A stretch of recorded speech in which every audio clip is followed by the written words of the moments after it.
Bharatiya Janata party वाले इशारा दे रहे हैं कि फिर से लाडली नेता को जेल में डालेंगे, जो शहर के लिए सोच रहा है फिर से।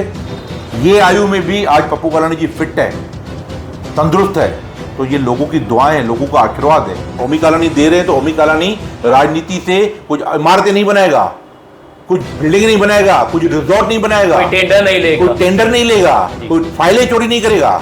ओमी कालानी अपने व्यस्त शेड्यूल से आज 2000 करोड़ का मालिक है। ओमी कालानी पप्पू कालानी को जेल की धमकी देकर, पप्पू कालानी को फिर से यात्रा देकर वो ओमी कालानी के अश्वमेध यज्ञ को रोकने की कोशिश करेंगे, या उल्लासनगर शहर के जो सुनहरे दिन आने वाले उसको रोकने की कोशिश करेंगे, तो पप्पू कालानी को जेल पे जाने की भी परवाह नहीं है। मैंने कहा ना, वो तो अपना जूता अपने मुंह पे मारा है। देखिए, राजेश वद्रा मेरा मित्र है, सुलझा हुआ आदमी है, पर इन दिनों लगता है उनके ऊपर वाले माले में कुछ काम नहीं हो रहा है। तुम्हारा क्या काम?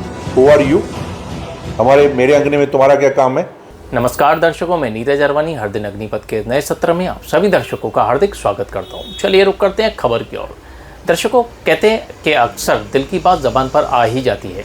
ऐसी एक बात सुनने को मिली जब उल्लासनगर भारतीय जनता पार्टी के जिला अध्यक्ष प्रदीप रामचंदानी ने एक निजी चैनल पर के साक्षात्कार में यह बात मान्य की कि उल्लासनगर के पूर्व आमदार पप्पू कालानी को जितनी भी यातनाएं, जितनी भी तकलीफें सहनी पड़ी हैं या सहनी पड़ी थी, वो सिर्फ और सिर्फ राजनीति के कारण थी।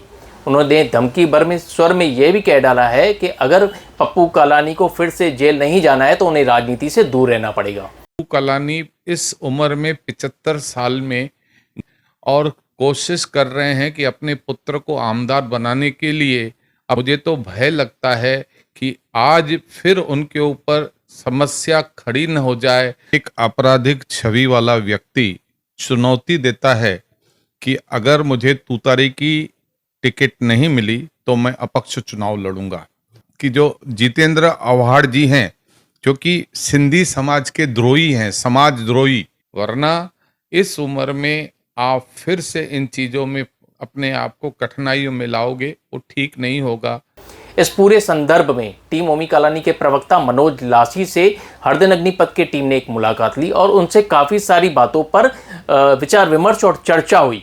क्या कहना है मनोज लासी का इन पूरे विषय पर, आइए सुनते हैं। सबसे पहला सवाल, हाल ही में भारतीय जनता पार्टी के जिला अध्यक्ष प्रदीप रामचंदानी ने एक टीका टिप्पणी की है। उन्होंने कहा है कि पप्पू कालानी जो है वो राजनीति के शिकार हुए हैं। आज अपने बेटे को आमदार बनाने के लिए वे दर दर भटक रहे हैं। इस पर आपका कुछ खुलासा? देखिए, आपने कहा कि भारतीय जनता पार्टी के जिला अध्यक्ष प्रदीप रामचंदानी मेरा मित्र है, पर मैं उसे भारतीय जनता पार्टी का जिला अध्यक्ष, उसको टेंडर अध्यक्ष बोलता हूँ। मैं महानगर पालिका के टेंडरों का अध्यक्ष है वो। भारतीय जनता पार्टी के अध्यक्ष का तो एक भी काम आज तक दिखा नहीं है, पर टेंडर की राजनीति करता है। टेंडर हासिल करने के लिए किस तरह से भारतीय जनता पार्टी और उनके वरिष्ठ नेताओं का इस्तेमाल करता है, टेंडर पाने के लिए और अपनी कंपनी चलाने के लिए, अपने बेटे की कंपनी चलाने के लिए किस तरह से उसका पद का जो उसको मिला है, उस पद की एक गरिमा है, एक नेशनल पार्टी का पद है। आज तक जितने भी उस पर बैठे, कहीं ना कहीं उनके लिए ये दुर्भाग्य वर्ष है। प्रदीप रामचंदानी जी टेंडर अध्यक्ष, आज भारतीय जनता पार्टी का जिला अध्यक्ष है। चलिए हम अपनी बात पे आते हैं। वो तो उनकी पार्टी का अंदरूनी मामला है, पर मेरा मित्र है तो मैंने कहा मैं बोलूं। उन्होंने कहा कि पप्पू कालानी जी ये उम्र में घर घर जा रहे हैं अपने बेटे को आमदार करने के लिए। उन्होंने ये कहा कि पप्पू कालानी जी इतनी यातनाओं से गुजरकर, राजनीति का शिकार होकर अब जाके कहीं आराम की ज़िंदगी उनको जीनी चाहिए। एक और उन्होंने कहा कि ऐसा ना हो कि पप्पू कालानी जी को फिर से कोर्ट कचहरी के चक्कर खाने पड़े, जेल के दरवाजे खुल जाएं, फिर से उनको यातनाएं सहनी पड़े। तो क्या ये प्रदीप रामचंदानी जी, पप्पू कालानी जी जो इस शहर के लाडले नेता है, इस शहर के भाग्य विधाता है, घर घर में पप्पू कालानी जी को महाने चाहने वाले हैं, लाखों उल्लासनगर वासी हैं, तो क्या ये पप्पू कालानी जी को फिर से अंदर डलवाना चाहते हैं जेल में? वो खुद कहते हैं कि राजनीति का शिकार बन के यातनाएं झेली। जिस प्रकार पहले राजनीति का शिकार करके पप्पू कालानी जी को 17 साल जेल के सलाखों में उन्होंने डाला, क्या प्रदीप रामचंदानी या उनकी पार्टी या उनके आला नेता फिर से कोई ऐसा षड्यंत्र कर रहे हैं पप्पू कालानी को जेल में डलवाने के लिए? मुझे तो ये लग रहा है, क्योंकि नीरज जी, पप्पू कालानी जी 3 वर्ष से उल्लासनगर में अपने परिवार के बीच, अपने शहरवासियों के बीच, अपने शहर के लोगों के बीच में हैं। और उनके हित के कार्य कर रहे हैं, उनके लिए सोच रहे हैं। एक एजेंडा उन्होंने बनाया है कि मेरा शहर उल्लासनगर, जिसने मुझे सब कुछ दिया, ये आयु में भी आज पप्पू कालानी जी फिट है, तंदुरुस्त है, तो ये लोगों की दुआएं हैं, लोगों का आशीर्वाद है। आज अपने परिवार के साथ है, इतनी यात्राएं देने के बाद भी भारतीय जनता पार्टी के लोगों ने इतनी यात्राएं उनको दी, फिर भी वो आज सुरक्षित है, तंदुरुस्त है। तो ये लोगों की दुआएं हैं। तो ये दुआएं, ये प्रार्थनाएं, ये लोगों का जो मन की सोच थी कि पप्पू कालानी परिवार में, तो ये भारतीय जनता पार्टी वाले इशारा दे रहे हैं कि फिर से लाडली नेता को जेल में डालेंगे, जो शहर के लिए सोच रहा है, फिर से जो ये उम्र में शहर के लिए सोच रहा है। मनोज जी, कहीं ना कहीं संकेत तो यही है, जैसे प्रदीप रामचंदानी के बात करने की जो शैली थी, कहीं ना कहीं वो संकेत दे रहे थे कालानियों को कि अगर इस बार पप्पू कालानी खुले मंच पर अपने बेटे का प्रचार करते हैं तो शायद ऐसा उनकी शैली से लग रहा है कि एक धमकी दे रहे हैं कालानियों को। नीरज जी, अपने बेटे का प्रचार कर रहे हैं वो तो दूसरी बात है, हर बाप का फर्ज है, और वो बाप इस शहर को एक ऐसा युवा नेता देना चाहता है, ऐसा एक नेता देना चाहता है जो सेवा करे, लोगों के दुख हरे, लोगों की चिंताएं, लोगों की परेशानियां, लोगों के ऊपर जो असुरक्षा फैली हुई है उसको दूर करे, शहर के व्यापारियों की रक्षा करे, शहर के उद्योग को बढ़ाने की, शहर में जो क्रिमिनल घूम रहे हैं, व्यापार न मिलने के कारण, नौकरी न मिलने के कारण बेरोजगार है, उनके लिए कुछ सोचें, शहर की माताओं बहनों को सुरक्षा दें, उनके लिए सोचें। तो पप्पू कालानी जी ये वही पप्पू कालानी है जिसने 855 जैसे मुद्दे का हाई कोर्ट में आदेश को विरोध करके महाराष्ट्र की सरकार से अध्यादेश निकाला था। उसने तब भी परवाह नहीं की, उसने शहर हित के लिए सोचा, अपने उल्लासनगर के लिए सोचा। ये वही पप्पू कालानी है जिसने डीपी, विनाशकारी डीपी जो बिल्डर माफियाओं के द्वारा लादी जा रही थी, उसमें भारतीय जनता पार्टी के आज उच्च स्तरीय पे बैठे हुए नेता भी हैं, जो बिल्डर आज भी बिल्डर हैं, वो डीपी बना रहे थे, विनाशकारी डीपी, उसका पब्लिक के साथ मिलकर विरोध किया, जिसके कारण पप्पू कालानी को फिर से जेल में जाना पड़ा। तो जब जनता के लिए कर सकते हैं, पब्लिक के लिए कर सकते हैं, आज भी वो पब्लिक के लिए कर रहे हैं। ओमी कालानी दे रहे हैं तो ओमी कालानी राजनीति से कुछ इमारतें नहीं बनाएगा, कुछ बिल्डिंग नहीं बनाएगा, कुछ रिजॉर्ट नहीं बनाएगा, कोई टेंडर नहीं लेगा, कोई टेंडर नहीं लेगा, कोई फाइलें चोरी नहीं करेगा। तो ओमी कालानी जी, कालानी परिवार सेवा करने के लिए जाना जाता है, फिर से सेवा करने के लिए। ओमी कालानी अपने व्यस्त शेड्यूल से आज 2000 करोड़ का मालिक है ओमी कालानी। उनके रिजॉर्ट चलते हैं, उनके होटल्स चलते हैं, उनकी प्लॉट की डीलिंग चलती है, उनके रेंटल के ऊपर प्रॉपर्टियां चलती है। तो अपने बिजी शेड्यूल से निकल के पिताजी के कहने के ऊपर और अपनी एक कालानी परिवार की सेवा भाव की सोच को आगे रखकर वो चुनाव में उतरने जा रहा है। प्रदीप रामचंदानी जैसे या उनके पार्टी के नेता, उनके दिमाग में ये रहेगा कि पप्पू कालानी को डराकर, पप्पू कालानी को जेल की धमकी देकर, पप्पू कालानी को फिर से यात्राएं देकर वो ओमी कालानी के अश्वमेध यज्ञ को रोकने की कोशिश करेंगे, या उल्लासनगर शहर के जो सुनहरे दिन आने वाले उसको रोकने की कोशिश करेंगे। तो पप्पू कालानी को जेल पे जाने की भी परवाह नहीं है। पप्पू कालानी जी को फिर से यात्राएं झेलने की तैयार है, इस शहर के लिए वो कुछ भी करने को तैयार है। मनोज जी, क्यों ऐसा होता है हर बार हम लोग जब भारतीय जनता पार्टी की बात कर रहे हैं, क्योंकि मुद्दा उनका है, क्यों भारतीय जनता पार्टी के नेता विकास, सुरक्षा, इन मुद्दों को छोड़कर हर बार इनकी जो राजनीति इर्द गिर्द है वो कालानियों के इर्द गिर्द, फिर कालानी गुंडे हैं, ये है, वो है, ऐसा है, वैसा है, शहर को बर्बाद किया है। हाल ही में मुझसे राज असरोड़कर जी मिले थे, उन्होंने एक इंटरव्यू में भी कहा है कि एक काम दिखा दे पप्पू कालानी जो उन्होंने शहर के हित में किया हो। तो मनोज जी, क्या लगता है क्यों घूम फिर कर विकास के मुद्दे ना होकर फिर बातें सिर्फ ऐसी ही घूमती रहती है, मुद्दों को भटकाया जाता है, विकास की बात होती नहीं है, कालानियों के ऊपर बात आके अटक जाती है, क्यों मनोज जी? देखिए, उनके पास कोई एजेंडा है ही नहीं। पप्पू कालानी, कालानी परिवार के खिलाफ उनके पास कोई एजेंडा नहीं है, कोई मुद्दा नहीं है। एक ही मुद्दा है, क्रिमिनलाइजेशन। पप्पू कालानी गुंडा, पप्पू कालानी माफिया, पप्पू कालानी डॉन, पप्पू कालानी टारा आरोपी। अरे उनको समझनी चाहिए, ये जो तुतारी, ये जो पिपानी, ख्यालों की पिपानी, झूठी पिपानी, वो बजाने की इतने सालों से, आज नहीं, ये प्रदीप रामचंदानी भारतीय जनता पार्टी का पहला पदाधिकारी नहीं है जो पप्पू कालानी के खिलाफ ये तुतारी बजा रहे हैं। उनके उच्च स्तरीय नेताओं ने, जो आज इस दुनिया में भी नहीं है, उन्होंने आगे बड़े बड़े मंचों से किया था। पर इस शहर की जनता को मालूम है पप्पू कालानी के ऊपर जो इल्जाम लगे थे वो किस लिए लगे थे, पप्पू कालानी के ऊपर जो परेशानी आई थी वो किस लिए आई थी। मनोज जी, आप बोल रहे हैं, उसमें तो प्रदीप रामचंद्रन ने खुद बोला है कि राजनीति के शिकार हुए। हाँ, मैंने कहा ना, उसने अपना जूता अपने मुंह पे मारा है। पर ये जो इनका जो प्रचार है, गुंडा डॉन, ये वो 40 साल से करते आ रहे हैं। 40 साल से उल्लासनगरी जनता ने उनको तमाचे मारे हैं वोटों के रूप में। पहले हाथ के पंजे के ऊपर पप्पू कालानी को जिताया, फिर 2 बार ताला चाबी के ऊपर जिताया जेल के अंदर रहकर, फिर बाहर आकर वापस उनको नगाड़ा के ताला चाबी पे जिताया, फिर ज्योति कालानी चुन के आई, पंचम कालानी चुन के आई। तो ये शहर की जनता ने भारतीय जनता पार्टी के इस कुप्रचार को, गुंडा, डॉन, अंडरवर्ल्ड, ये वो, उसको पहले 6 बार चमाचा मार चुकी है, ये 7वीं बार भी चमाचा खाने वाले हैं। शायद मैं भी उसके बाद सुधर जाएं। और रही बात आपने कही राज असुरनकर की, राज असुरनकर का मैंने भी साक्षात्कार का एक और निजी चैनल के ऊपर मैंने उनको जवाब दिया है, चैलेंज भी किया है कि उन्होंने कहा है पप्पू कालानी एक अपना काम दिखा दे। मैंने निजी चैनल के ऊपर कहा है मैं 51 मेरे साथ चले राज असुरनकर मोटरसाइकिल के ऊपर, मैं 51 काम दिखाता हूँ। चुनौती दे रहे हैं आप राज? बिल्कुल दे रहा हूँ जी। मेरे साथ मोटरसाइकिल बेचने में 51 काम दिखाता हूँ। उस निजी चैनल को मैंने 51 काम बोले थे नीरज जी। मैं आपको बोल रहा हूँ, मैंने जब पेन और पेपर लेके पप्पू कालानी के काम, जितनी मुझे बुद्धि है, जितनी मुझे समझ है, जितना मैंने पप्पू कालानी के ऊपर अध्ययन किया है, उनके साथ रह के जब मैंने पेन पेपर लेके काम लिखना चालू किया ना, मेरे हाथ में एक सूची है, पौने 200 काम, पौने 200 पप्पू कालानी के किए हुए, पप्पू कालानी के काम, सिर्फ ज्योति कालानी के नहीं, कालानी परिवार के नहीं, पंचम कालानी के नहीं, ओमी कालानी के नहीं, सिर्फ पप्पू कालानी के किए हुए पौने 200 काम की ये सूची मेरे पास है। मैं आपसे गुजारिश करूंगा, ये मैं पीडीएफ आपको देता हूं, ये आप अपने चैनल पर दिखाइए।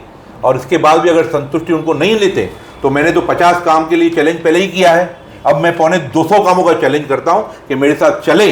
अगर उनके पास अपनी व्यर्थ की बाचा बाची से समय है, अगर वो चाहते हैं कि उन्होंने जो कहा है वो सच है, तो मेरे साथ चलें, मेरे चैलेंज को एक्सेप्ट करें। और ये पौने 200 कामों पर मैं लेके जाऊंगा जो आज भी जिंदा है, उखड़ नहीं गए, टूट नहीं गए, गुम नहीं हो गए। हाँ, इतना हो सकता है कि कहीं कहीं पार्टी, भारतीय जनता पार्टी के लोगों ने या बाकी लोगों ने चुन के आने के बाद लीपापोती करके पप्पू कालानी की पार्टी हटा दी होगी, अपनी लगाई होगी, पर आज भी जनता से वहां चल के पूछेंगे ना, ये बताओ रोड किसके कारण बने, वो बोलेगा पप्पू कालानी के कारण। ये पौने 200 की कामों की मेरे पास यादी है, जिसमें सीमेंट कंक्रीट रोड आते हैं, जिसमें बड़े बड़े भवन आते हैं, जिसमें बड़े बड़े उड़ान पुल आते हैं, जिसमें शहर के काम आते हैं, जिसमें 88 लिंक रोड आते हैं।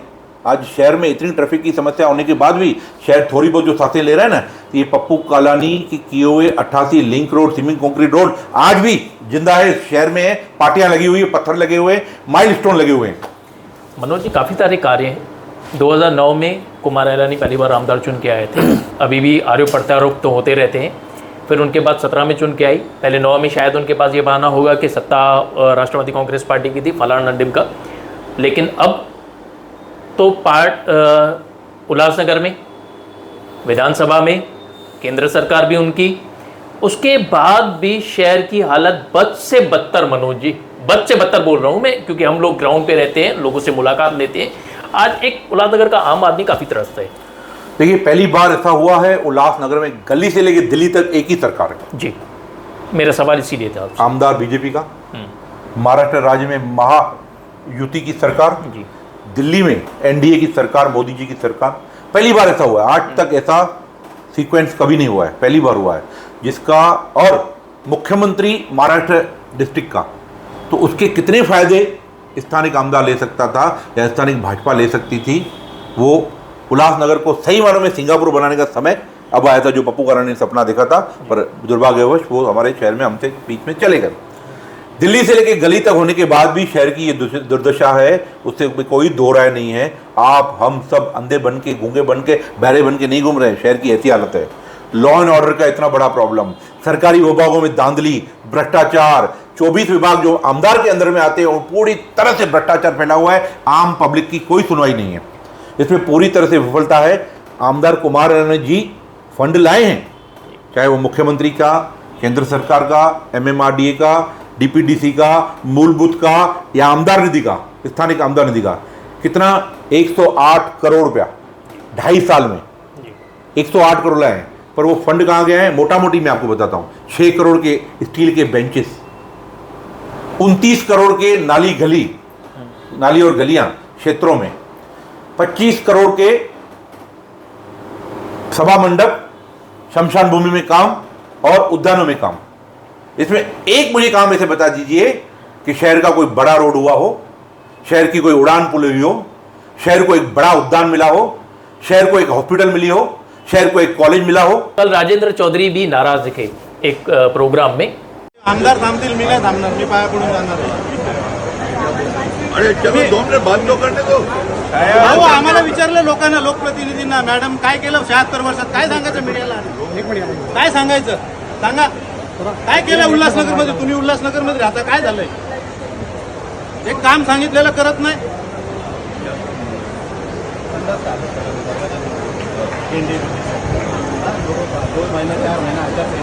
लोकसभा का चुनाव गया 4 बार 4 स्टूडेंट के 5-5 लाख माइक लावून जागा घेण्यापेक्षा माइक तर लावू द्या ना पहिले आम्हाला. के बात करो, ये कौन है चैनल वाले, कौन है इधर, इनका प्रोग्राम आइलानी साहब का बाइट 75 साल में उल्लासनगर के लिए क्या किया, ये भाई नशा मुक्त उल्लासनगर हमारा. कुमार एलानी से राजेंद्र चौधरी भी नाराज दिखे। ये उनकी दिल की बात मुंह पे आ गई गलती से, ये दिल की बात है उनकी कि 75 साल में जो आज की सिचुएशन दिख रही है उल्लासनगर में, वो ऐसा नहीं लग रहा है 75 साल इस शहर को हुए हैं, शहर का कल वर्धापन दिन था, काफी नाराज दिखे। हाँ, तो ये दिल की बात आ गई, क्यों मीडिया वालों ने रिकॉर्ड कर दिया, मीडिया वालों ने रिकॉर्ड, वो दिल की बात है राजेंद्र जी, वो शहर के हर एक व्यक्ति की बात है कि आज 75वां वर्धापन फाउंडेशन डे हम मना रहे हैं, और आज शहर की हालत क्या है, शहर को एक रोड सीधा नहीं है, शहर को एक उद्यान सुरक्षित नहीं है, शहर में एक सभा मंडप नहीं है, शहर की एक उड़ान पुल ठीक नहीं है, शहर का स्काई वॉक की निंदनीय हालत देखो, शहर के रेलवे स्टेशनों की हालत देखो, शहर के चौक चौराहों की हालत देखो, शहर में लॉ एंड ऑर्डर देखो, राशनिंग विभाग देखो, एमएससीबी देखो, वाटर सप्लाई देखो, कोई भी पूरी तरह से कार्यरत नहीं है। तो ये राजेंद्र चौधरी जी के दिल की बात थी जो जुबान पर आ गई और मीडिया ने आपने कवर किया और लोगों तक पहुंचाई। मनोज जी चलिए, ये तो आरोप प्रत्यारोप थे, आपने खुले विकास के मुद्दों पर खुलकर बात की है। अब जरा आपके ऊपर आते हैं, व्यक्तिगत आपके ऊपर आते हैं। राजेश भद्रिया ने हाल ही में आपके ऊपर एक टीका टिप्पणी की है कि आप अपनी माता जी को भूल गए, यानी ज्योति कालानी जी को भूल गए, जिन्हें आप माँ मानते हैं अपनी, आप उनको भूल गए।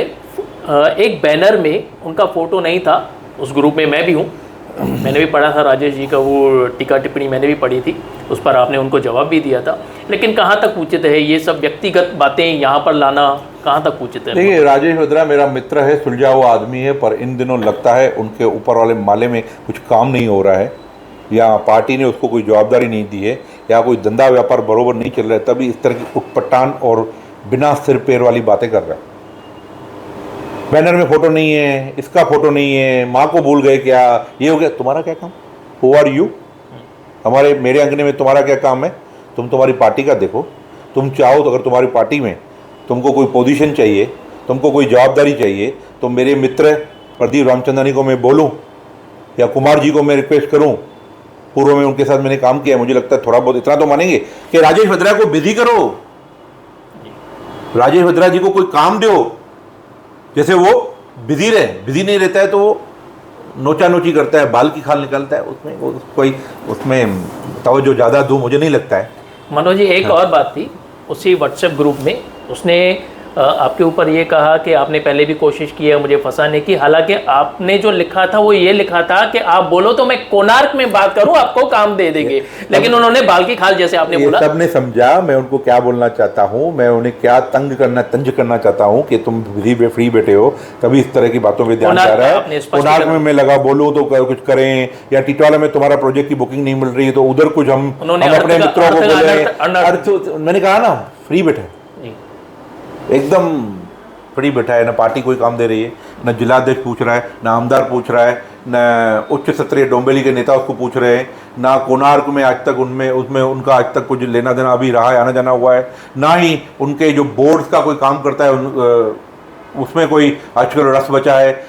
टिटवाला में उन्होंने एक प्रोजेक्ट चालू किया, उसकी भी मुझे लगता है बुकिंग प्रॉपर नहीं है जो मुझे जानकारी मिली है। तो फ्री बैठा है, फ्री आदमी बैठ के क्या करेगा, यही करेगा ना बैठ के, और दिखाना चाहेगा ना, देखो मैं कर रहा हूँ, मैं कालानियों से लड़ रहा हूँ, मैंने कालानियों के खिलाफ बोला, मैंने मनोज लासी के खिलाफ बोला, मैंने ओपन बोल दिया, ये बोल दिया, ये दिखावा है, दिखावे से कुछ नहीं होने वाला है। शहर की जनता, शहर के लोग, राजेश भद्रा जैसे लोग, बाकी जो इस तरह की टीका टिप्पणी करते हैं बेवजह की, मेरे अंगने में तुम्हारा क्या काम वाले काम करते, तो उनको भली बात ही जानती है, उनको ज़्यादा तवज्जो मीडिया वाले भी मेहरबानी करके आप लोग भी मत दो, नहीं तो क्या होगा उसको लगता है देखो मेरे को अटेंशन मिल रही है, इसी बहाने चैनल पे तो आ रहा हूँ, इसी बहाने 2 लोग फ़ोन तो कर रहे हैं, तो वो ज़्यादा करेगा, क्या करेगा, हमको डिस्टर्ब करेगा।